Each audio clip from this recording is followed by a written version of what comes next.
کہ نواز شریف اگر کہے اور شہباز شریف نہ مانے یہ ممکن ہی نہیں ہے، اور نون لیگ کا اجلاس ہو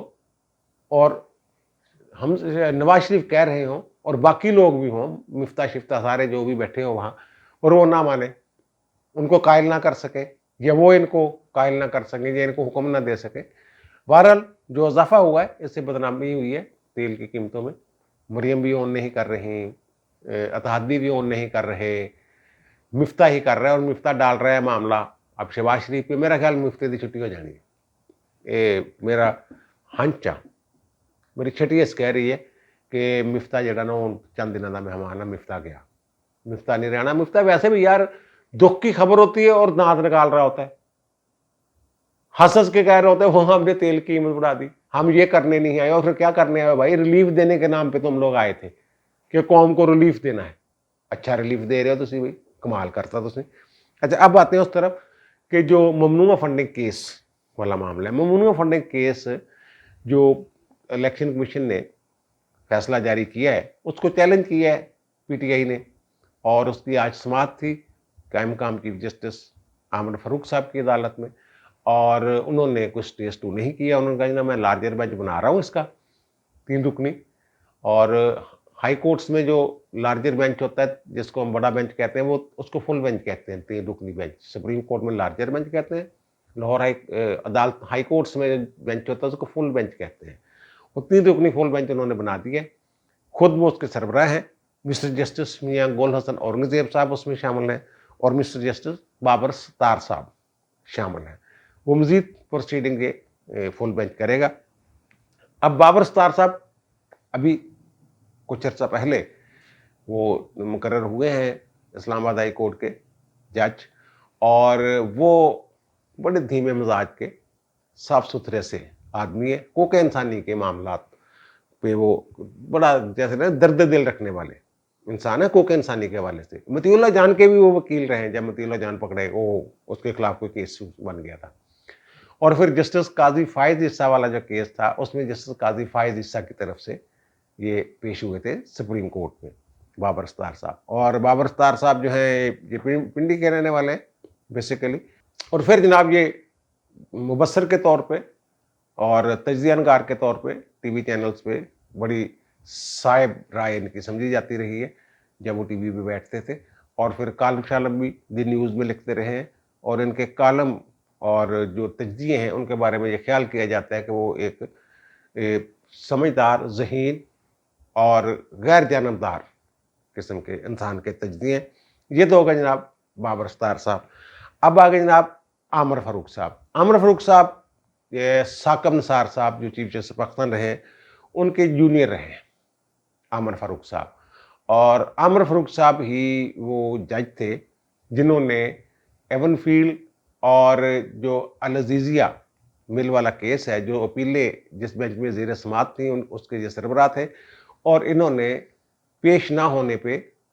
کچھ لوگوں کا خیال ہے کہ جو اپیلیں ہوتی ہیں اس میں ملزم کا پیش ہونا ہر پہ حاضری ضروری نہیں ہوتی ہر پیشی پہ، لیکن انہوں نے ان کے پیش نہ ہونے پہ انہیں اشتہاری کیا اور اپیلیں جو ہیں وہ خارج کر دیں۔ اور لیکن ایک جو اس میں مثبت کرین انصاف چیز تھی وہ یہ تھی کہ وہ جب واپس آتے ہیں تو وہ واپس آ کر دوبارہ اپیل دائر کر سکتے ہیں، حالانکہ دوبارہ اپیل جو ہے وہ اگر ایک دفعہ مسترد جو ہے کہ خاص مدت کے اندر ہوتا ہے، لیکن انہوں نے ان کو یہ رائے دی۔ اور پھر عامر فاروق صاحب کے اوپر الزام لگایا رانا شمیم جو گلگت بلتستان عدالت کے سابق چیف جج ہیں، انہوں نے ایک بیان الفی دیا کہ جناب میرے پاس آئے ہوئے تھے ثاقب نثار، اور ثاقب نثار نے جناب فون کیا عامر فاروق کو اور کہا کہ مریم صفدر اور ان کی جو بیلیں ہیں نواز شریف کی یہ نہیں ہونی چاہیے، اس طرح کی باتیں چاہتے۔ وہ اطہر من اللہ صاحب جو چیف جسٹس نے اس کا نوٹس بھی لیا اور بلایا بھی، تو انہیں عدالت کی کارروائی بھی پینڈنگ ہے، تو اس کی وہ انہوں نے اطہر من اللہ صاحب نے خود تردید کی کہ میرا کوئی جج اس معاملے میں ملوث نہیں ہے۔ وہ کہتے ہیں یہ تو ہم ملک سے باہر تھے اس وقت جس وقت کی یہ بات کر رہے ہیں رانا شمیم صاحب۔ بہرحال وہ ایک الگ ایشو ہے۔ اب آگے جناب جو بینچ کے دوسرے سینئر رکن ہیں میاں گول حسن اورنگزیب صاحب۔ مسٹر جسٹس میاں گول حسن اورنگزیب صاحب اس بینچ میں شامل تھے اطہر من اللہ صاحب کے ساتھ